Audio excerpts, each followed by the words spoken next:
CEO ने कभी सोचा भी नहीं था कि वो लड़की जिसने कभी कसम खाई थी कि उससे अलावा किसी और से शादी नहीं करेगी, आज इतनी ठंडी होकर उससे एक सेकंड भी बात करने से इनकार कर देगी। उसे लगा ये सिर्फ नखरा है, हार्ड टू गेट वाला एटीट्यूड। लेकिन उसे क्या पता था कि ये वही लड़की है जो रिबॉर्न हो चुकी है। पिछले जन्म में उसने अपने पति सीईओ के पहले प्यार के बेटे को बचाने के लिए अपनी बेटी की किडनी तक दे दी। सीईओ ने जबरदस्ती उनकी बेटी की किडनी निकाल दी और इन्फेक्शन की वजह से बेटी की मौत हो गई। बेटी के फ्यूनरल वाले दिन वो आदमी अपने पहले प्यार और उसके बेटे के साथ ग्रैंड बर्थडे पार्टी एंजॉय कर रहा था। हंसी खुशी के बीच उसकी पत्नी टूट चुकी थी। उसने एक गैसोलीन का कैन उठाया और घर के हर कोने में चला दिया। आग इतनी भयानक थी कि पूरी विला जलकर राख हो गई। जब सीईओ को खबर मिली और वो दौड़ता हुआ आया, सब खत्म हो चुका था। उसने पागलों की तरह जलते घर में घुसने की कोशिश की, लेकिन रेस्क्यू टीम ने रोक लिया। वो औरत जिसे उसने सालों तक नजरअंदाज किया, जिसे उसने कभी सच में प्यार नहीं किया, हमेशा के लिए उसे छोड़कर जा चुकी थी। और तभी उसे एहसास हुआ वो उसे बहुत पहले से प्यार करता था। लेकिन किस्मत ने उसे एक और मौका दिया। वो अचानक 8 साल पीछे लौट आया। ये वही दिन था जब हर कोई उस लड़की को गालियां दे रहा था। वो जमीन पर घुटनों के बल बैठी थी, सबकी बातें चुपचाप सुन रही थी। असल में सीईओ की एक गर्लफ्रेंड थी, लेकिन शादी नहीं हुई थी। एक चालाक औरत ने उसे नशे की दवा देकर कमरे में भेज दिया। गलती से वो सीईओ के कमरे में चला गया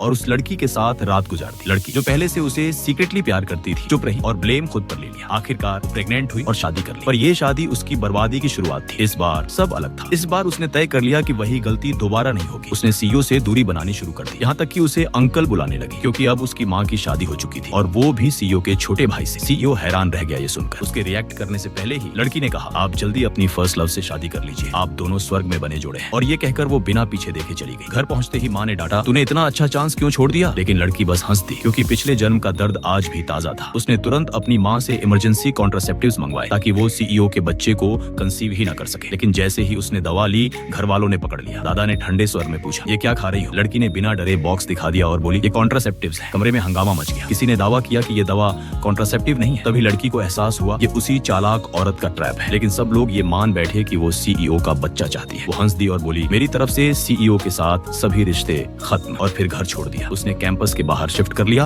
और ज्वेलरी डिजाइन की पढ़ाई पर ध्यान देना शुरू किया। वो और चालाक औरत एक ही कोर्स में थी। पिछले जन्म में उसकी सबसे अच्छी दोस्त और यही औरत, दोनों ने उसे धोखा दिया और सब कुछ छीन लिया। इस जन्म में वो उनके जाल को पहले ही समझ चुकी थी। जब दोस्त उसके डिजाइन अरेंज करने का बहाना बनाकर कमरे में आई, लड़की जानबूझकर बाहर चली गई। और जैसे उसने सोचा था, दोस्त ने उसकी डिजाइन चुराकर उस चालाक औरत को दे दिए।